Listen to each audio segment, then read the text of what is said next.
C'est l'histoire d'un dromadaire qui habitait dans un nid, dans un arbre.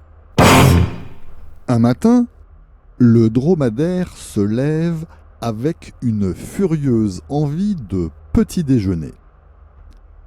Il se déplace prestement vers la cuisine et ouvre la porte du frigo. Et c'est là qu'il s'aperçoit qu'il n'a plus de bière.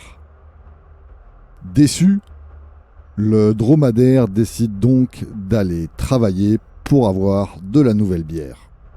Alors il met son slip, il s'hydrate et il descend de son arbre avec prudence.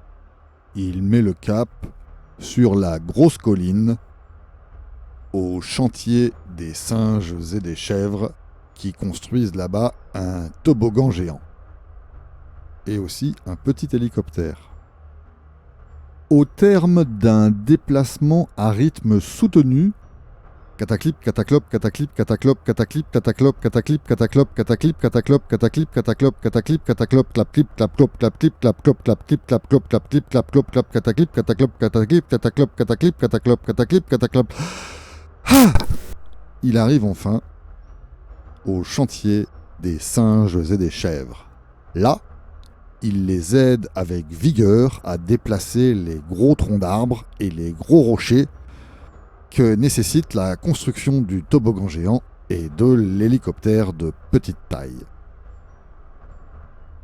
Le dromadaire, après avoir très bien travaillé toute la journée, est grandement récompensé par les singes et par les chèvres qui sont très satisfaits du service rendu pour lequel il lui offre 2 caisses de 18 bières et 24 fromages, de chèvre bien sûr.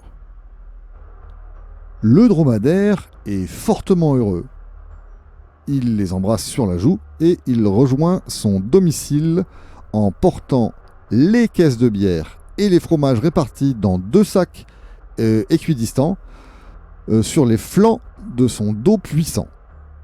Il s'autorise malgré tout un léger détour afin d'acquérir une très grosse miche de pain aux noix à la boulangerie du Loup.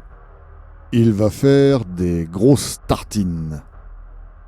Malheureusement, tandis qu'il trottine de manière printanière en direction générale de son domicile, énumérant en chantonnant la liste de ses trésors acquis à la sueur de son dos, la bière, le pain, les fromages de chèvre. L'univers en décide autrement. Il est stoppé net, alors que, à mi-chemin, il rencontre la sangsue géante. C'était un guet-apens. Halte! Aboie la sangsue. Vous devez payer! Aboie encore la sangsue. Le dromadaire ne comprend pas. Alors la sangsue lui explique ceci. Elle l'a vu travailler chez les singes et les chèvres à porter des gros troncs et des gros rochers pour les aider à construire leur toboggan géant et leur petit hélicoptère. Jusque-là, le dromadaire comprend. Il dit « Oui, c'est vrai ». La sangsue géante invoque alors l'injustice. Elle dit « Les castors et les canards ont besoin d'une piscine, alors vous devez contribuer en me donnant 12 fromages de chèvre et une caisse de 18 bières. » C'est là que le dromadaire ne comprend plus. Il dit « Mais si les castors et les canards ont besoin d'une piscine, ils n'ont qu'à la construire et me demander de les aider en me donnant de la bière et du fromage. Mais pas l'inverse. C'est bizarre. » La sangsue géante rétorque que cela s'appelle la solidarité de l'intérêt général du bien commun et que comme le dromadaire a signé le contrat social, maintenant il est obligé, alors elle lui prend une caisse de bière et la moitié de ses fromages. Comme ça, pouf.